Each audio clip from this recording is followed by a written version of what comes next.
Hope you are doing well. And you can start.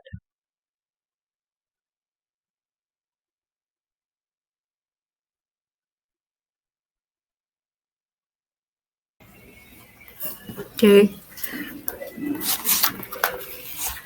Hello, everyone. Good afternoon.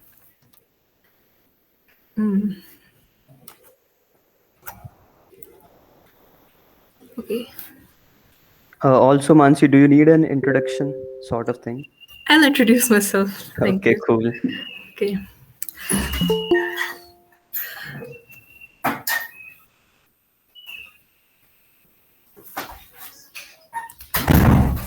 So, hello, everyone. Good afternoon. My name is Mansi Verma, and this is my first ever lighting dream session on anything with you guys.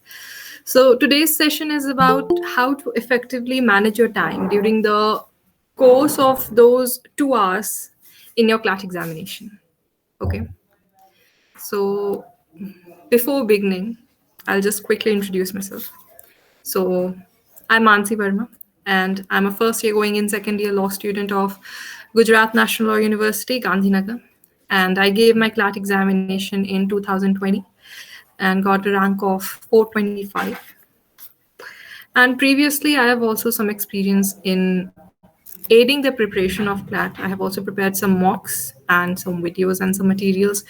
So I have some previous experience. So that was commercial, of course, but this is entirely pro bono. Okay, so this session would not be very long. This would be short to the point, and I won't be taking much of your time. So, beginning with effective utilization. Despite how you have actually prepared your. Okay, before beginning, I'll just share my screen.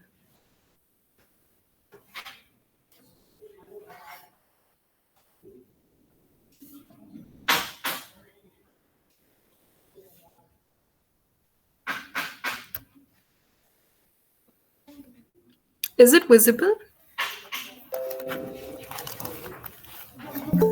Yes, it is. Okay, thank you. So, despite how you have prepared your CLAT all these years, if your preparation is 4 months old or 2 years old, it doesn't matter. The way you're going to utilize those 120 minutes can be a huge game changer. It can make a huge difference in the outcome of your examination.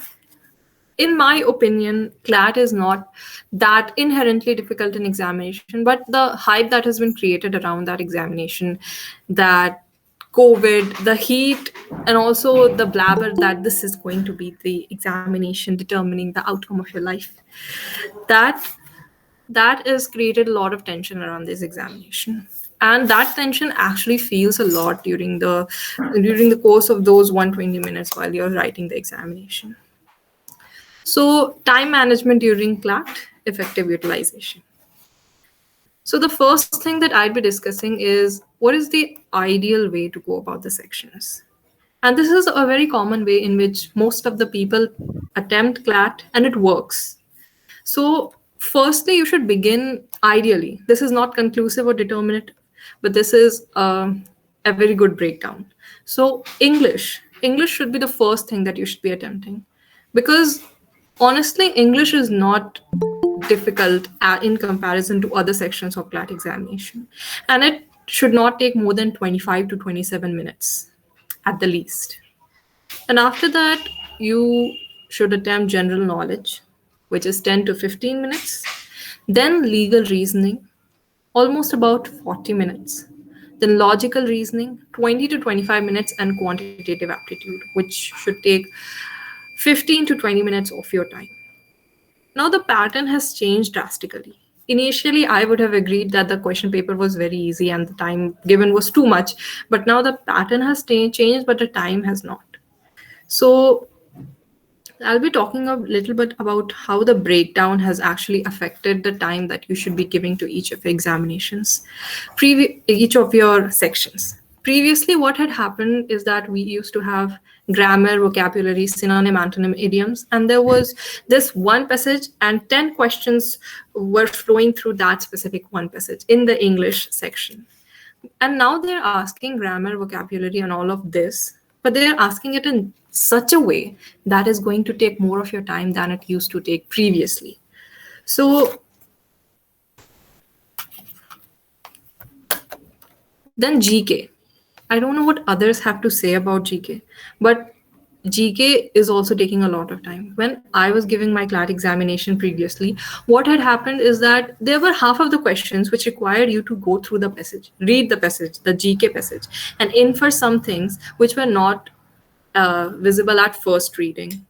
And half of the questions were like that. Then mathematics has changed itself into quantitative aptitude. And the worst part of this is that the solution of the previous question would aid you in solving the next question. And that is actually something, if you have got the previous question incorrect, answer to the previous question incorrect, then you're likely going to get the next question incorrect as well. But I think we have had a session about that as well. You don't have to show your working, of course, but you have to choose the correct option. So mathematics has converted itself to quantitative aptitude, and sometimes it's quite frustrating as well. While I was giving my CLAT examination, there were almost three sections, three sets of quantitative aptitude, and two of them were incorrect or incomplete. They were unsolvable, and it was quite frustrating. I had around 12 to 10 minutes left for that, and then there were incorrect options in front of me. And after that, logical.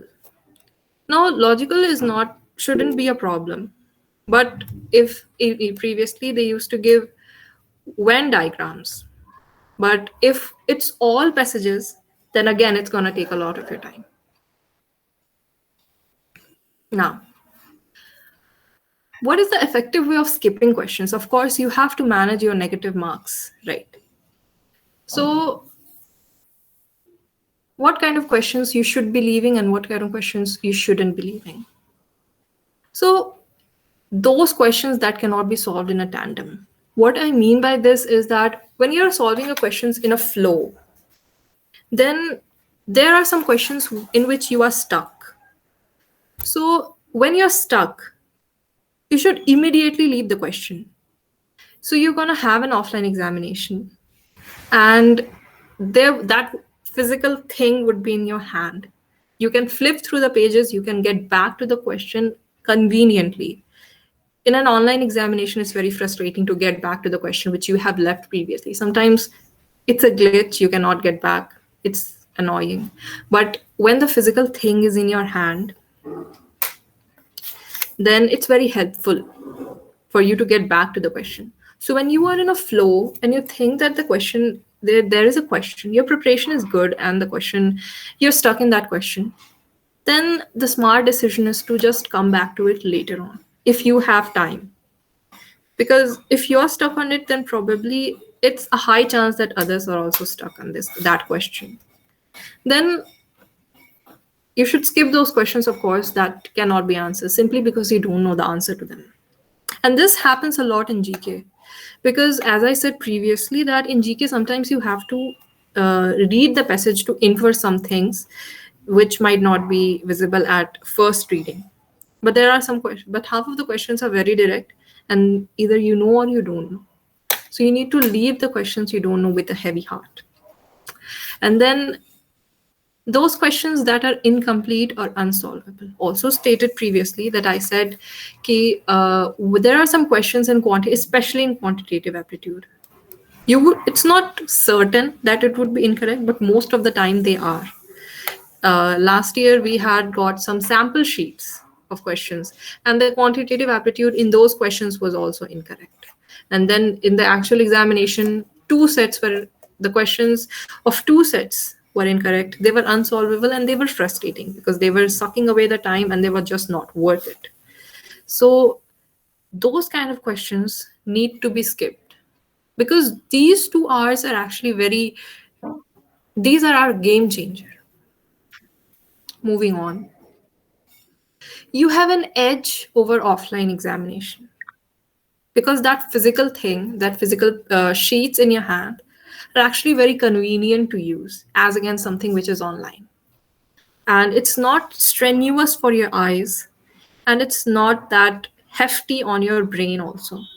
So you can just flip through the pages and determine which questions are long, which questions are short, which questions are solvable or unsolvable. Because you have given mocks, and you'll know at first read, at just a physical short read, you'll know that what kind of questions can be solved and what have to be left, and what have to be left to come back to at a later stage.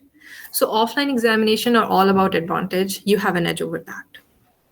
You can underline, highlight those lengthy passages. And what you can do is you can read the questions simultaneously with the passages. That is actually very helpful. And as soon as you get that paper in your hand, and there is a go green signal that you can just break the seal and open the questions, skim through the paper quickly. And the purpose of skimming through the paper is not to look for those questions, the answers for which you don't know. Not that.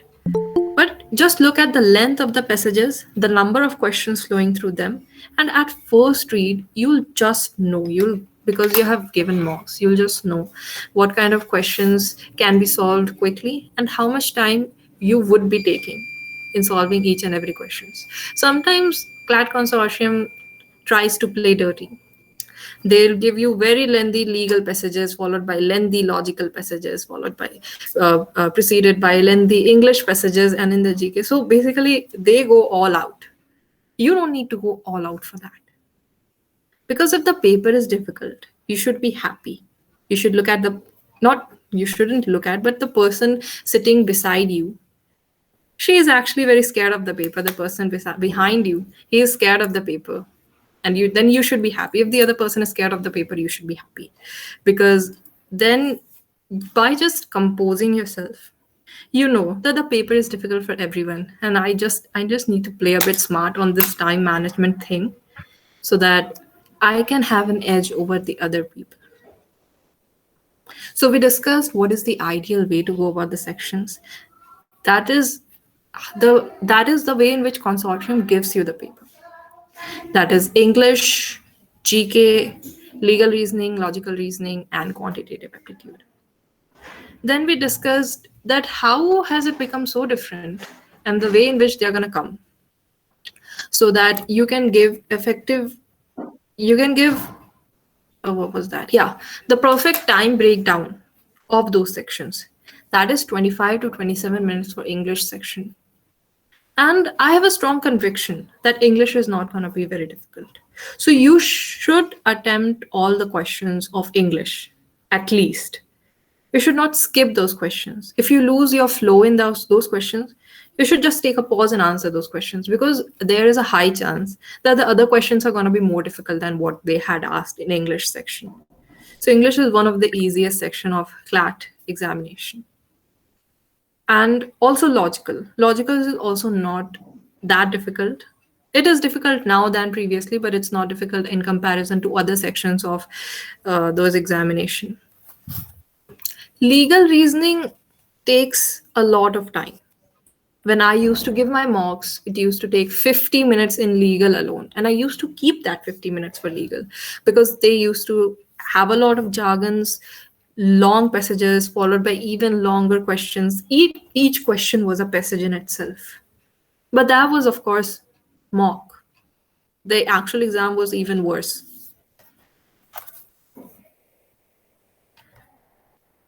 And this is actually the best tip for survival that I want to give you, which is don't lose your calm.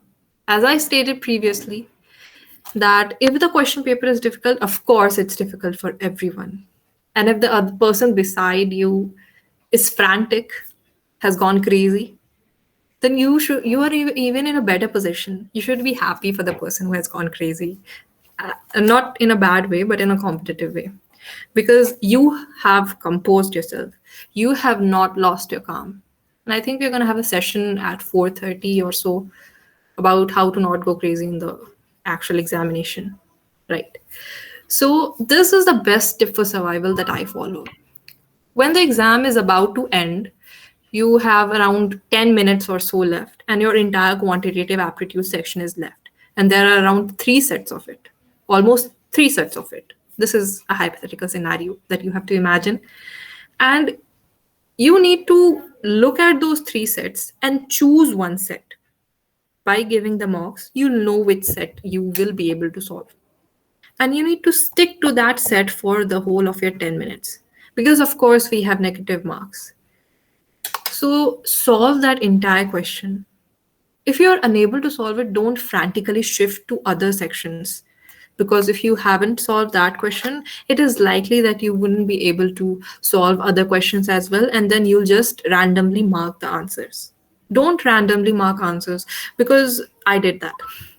And I lost a lot of marks because of that, especially in my legal section and my quantitative aptitude section. I mean, I could have scored better by simply leaving the questions that I didn't know instead of just making a tukka out of it. So do not lose your calm. Let me quickly summarize what we did in this कहाँ चला short रहे and हो? crisp session. Firstly, the ideal way to go about the section. This is not conclusive or determinative. बार-बार I'm video saying it खराब कर रहा है। again. This is not conclusive. There is a chance that you might take 30 minutes in your English and 30 minutes in your legal, but general knowledge might require even more. So you need to take care of that. But as I said, you'll just know, once skimming through the paper will let you know how much time management questions, how much time you'd be giving to each and every section, of course, because looking at the length of the passages, you'll get a clear idea of it or a rough idea of it. So, English, 20 to 27 minutes, general knowledge, 10 to 15 minutes, legal reasoning, keep more time for it, 40 minutes or 50 minutes. 40 minutes, ideally, don't exceed that. Logical reasoning, 20 to 25 minutes, quantitative aptitude, 15 to 20 minutes. Sometimes what happens, sometimes most of the times it happens that most of the questions that you're leaving comes from your quantitative aptitude and your general knowledge, and that is absolutely fine. If you think that by leaving a few questions or one passage in any of the sections you can save a considerable amount of time for another section, go for it. You can apply some discretion of your own, but don't apply too much. Then I discussed a breakdown of the sections as to how the sections have become even more expansive because of the change in pattern and no increase in the time that you are being allotted for that. Grammar, vocabulary, synonym, antonym in English, which they are going to ask in a way that is going to be frustrating, which is going to take a lot of your time. But then again, practice. We have some time, a few days left. So if you can, just practice your vocabulary once separately. And then I discussed in GK as well, not all questions are going to be direct. There would be some questions in which you wouldn't even have to look at the passage and you will be able to solve all the questions. But there would be some questions in which you would have to read the passage and infer something out of it. So you have to keep that in mind and give it some time, because I know that aspirants give a lot of time to GK in the end days leading to the apocalypse, that is the D-Day. I was giving almost half of my day, almost 4 to 5 to 6 hours studying GK. And my GK did not go well, but it was not because I didn't study it, but some other reason. Never mind. Then mathematics, as I said previously, you need to be aware of the fact that there could be some questions which are incomplete, or there could be some questions which would be unsolvable and has been inserted in that question paper with that purpose that you just fall into the trap and waste your time there, because the competition is a tough one. Then logical is the logical part can throw surprises at you. So you cannot predict what kind of questions would be coming in the actual consortium Clat examination. So if there are Venn diagrams, you should be happy. If there are passages, you shouldn't be sad, but definitely not happy. Then we discussed what kind of questions you should be skipping. Questions in which you get stuck, questions the answer to which you don't know, but you'll just realize what questions you can come back to. If there is a high chance that you think this is the answer, but you also think that the other option is the answer, then leave it. There is no time for fighting with the questions, because you need to solve it, not fight with it. Then, of course, quantitative aptitude, those questions that look or seem incomplete or unsolvable. And then there are the perks of offline examination in itself. You have an advantage, that physical thing in your hand that is in control of you. When it's online, it feels very flimsy, that something is out of your reach. When I had to go back to a previous section, I used to click on that section in my previous experience of Clat actual examination. It used to stuck for 10 to 20 seconds there. And that was a very frustrating experience. So if the examination is offline, squeeze that advantage out of you. And of course, the last tip, don't lose your calmness. Don't go crazy. Don't go mad. In the end, even if you have an entire section, which would likely be the quantitative section, which is left, and you have like 10 minutes, still tell yourself that I can solve at least one section in this, one passage in this, and that would be enough. I'll just stop staring. Okay. So that is all I had to say about it. That was all I had to say from my personal experience about it. And thank you very much, all of you, for listening so calmly to this. Um, if you can give any feedback, or if you have any questions, you can ask me right now. Do you have any questions? What order did you prefer while giving mock? The same as I stated in that PPT. The same order in which it comes: English, GK, legal, logical, maths. Any other questions?